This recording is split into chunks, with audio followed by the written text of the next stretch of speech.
Denis Villeneuve once made Ridley Scott leave the Blade Runner 2049 set. Making a movie that even attempts to live up to a classic on the scale of Ridley Scott's original Blade Runner is intimidating enough.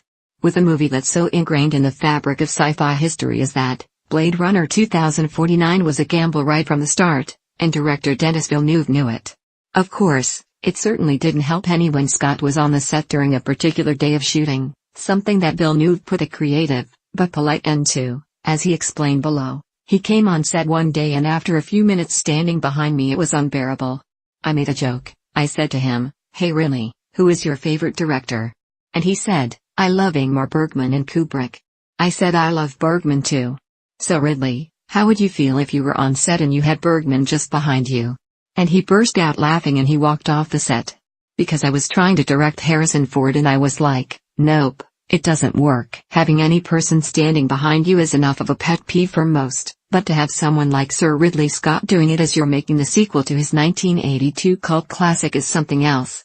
But leave it to Denis Villeneuve, the man who's brought us such amazingly crafted films as Arrival and Prisoners to run his set like he does his actors. Getting Scott off of his set wasn't something that took a brusque response, or even much effort. Rather, he spoke to his mentor film geek to film geek, put the situation in the right context and gave Sir Ridley a laugh before he left the set.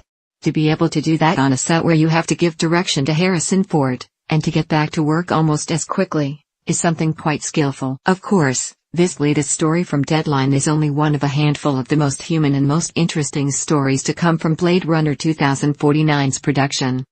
For a film that really puts its protagonists, as well as its audience, through a perilous journey that is mostly a beautifully bleak experience, stories like these tend to be even more entertaining in contrast. To have two directing professionals share a uniquely carbon-based moment of understanding, while making a film that takes a little decoding and some philosophical musings to truly understand, makes us laugh just thinking about it. Between the story of Denis Villeneuve nicely shooing Ridley Scott off of the Blade Runner 2049 set, and that moment where Ryan Gosling accidentally landed in front of Harrison Ford's fist, there's no shortage of excitement that was had while producing this film. While Blade Runner 2049 may not have performed as well as some folks would have liked, the sequel certainly has cemented itself among its fans as well worth the wait. So as it turns out, Sir Ridley's universe was placed in the right hands after all, something that'll surely please whomever is tempted to look over Villeneuve's shoulder as he makes Dune in the coming years. Blade Runner 2049 might still be in your local theater, if you're lucky.